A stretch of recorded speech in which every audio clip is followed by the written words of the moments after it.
ကြိုးဆိုပါတယ်စုစုပေါင်း1000 K အထိ data စုကြီးတွေကန်ထူးဖို့ Oomanji ထဲမှာခရီးနေပြီး level 9ခုကိုကစားလို့ရတနာတွေကိုရှာဖွေလိုက်ကြရအောင်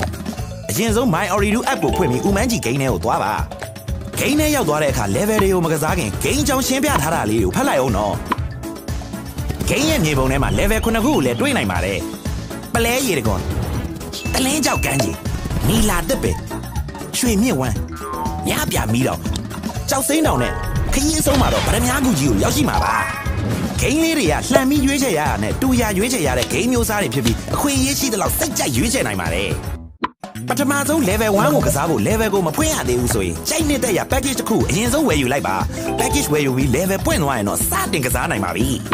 level 1 play ရေတကွန်မှာတော့ကမာကောင်တွေရဲ့အကောင်းဆုံး play ကိုရှာဖွေကြမယ်ကိုရွေးချယ်လိုက်တဲ့ play တွေကဆုလက်ဆောင်ကိုကြိုက်တယ်ဆိုရင်ယူမယ်ကိုနှိပ်ဒါမှမဟုတ်ဆက်ရွေးမယ်ကိုနှိပ်ပြီးအခွင့်အရေးရှိသလောက်ကိုကြိုက်တဲ့ဆုလက်ဆောင်ကိုရှာဖွေနိုင်တယ်နော်ခရီးဆုံးကိုရောက်ဖို့နောက်ထပ် level တွေကစားမယ်ဆိုရင် level တစ်ခုစီအတွက် package တစ်ခုဝယ်ယူရမှာပါ level 2တလင်းကြောက်ကန်းကြီးကိုရောက်ရင်စင်တူတလင်းကြောက်နှစ်ခုကိုရှာဖွေရမှာနော်ရွေးချယ်တာမမှန်ကန်မှုဆိုရင်ဆက်ရွေးမယ်ကိုနှိပ်ပြီးကြံတဲ့အခွင့်အရေးကိုအသုံးပြုမယ်စင်တူကြောက်နှစ်ခုကိုမှန်ကန်စွာရွေးလိုက်နိုင်ရင်တော့ယူမယ်ကိုနှိပ်ပြီး data စုလက်ဆောင်ကိုရယူလိုက်ရုံပေါ့ level 3နီလာတစ်ပင်မှာဆိုရင်တစ်ပင်မောင်ကမြောက်လေးတွေစီမှာရှိတဲ့နီလာကြောက်တွေကိုရှာရမှာပါမြောက်တွေကိုထိပြီးအကောင်းဆုံးနီလာကြောက်ကိုအခွင့်အရေးရှိသလောက်စိတ်ကြိုက်ရွေးလို့ရတယ်နော် level 4ရွှေမြဝမ်းမှာရွှေအစစ်ပါတဲ့တက်တာစင်တူနှစ်ခုရှာတွေ့ရင်တော့ data စုလက်ဆောင်ကိုရမှာပေါ့ပေးထားတဲ့အခွင့်အရေးနှစ်ခါမှတူအောင်ရှာလိုက်တော့နော်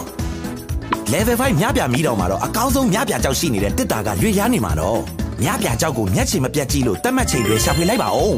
ကြောက်စိမ့်တောင်ထိပ်ပေါ်က level 7မှာအဖိုးတန်ကြောက်စိမ့်တုံးတွေရှိနေပါတယ်ကြောက်တုံးတွေကိုလှန်ပြီးအကောင်းဆုံးကြောက်စိမ့်တုံးကိုရှာတွေ့ရင် data စုလက်ဆောင်တွေထိရအောင်ပါပါနောက်ဆုံး level 7ဗရမ ्या ကူမှာတော့တက်တာကိုထိလို့ဖိုးတန်ဗရမ ्या ကြီးကိုယူပြီး data စုကြီးကိုရယူရုံပဲပေါ့ Oomanji မှာ level တစ်ခုကစားပေးတိုင်း data စုလက်ဆောင်တွေကန်ထူးတယ်ဆိုတာကိုခင်မင်ရသူတွေသိသွားအောင် Facebook မှာ share ရင်ကြွားလို့ရတယ်နော်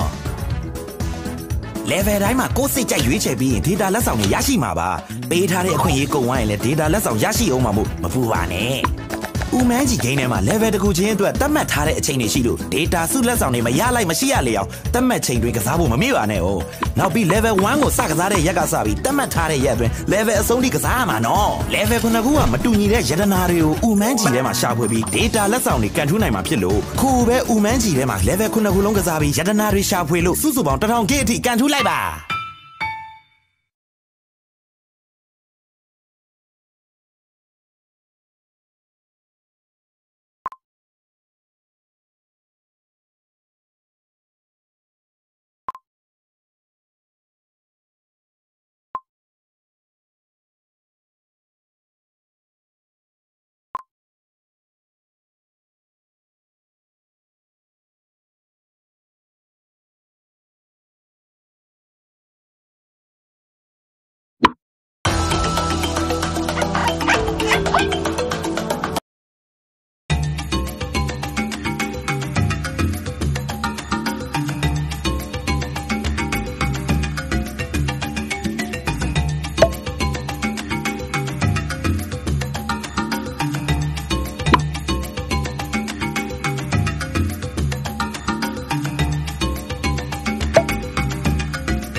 you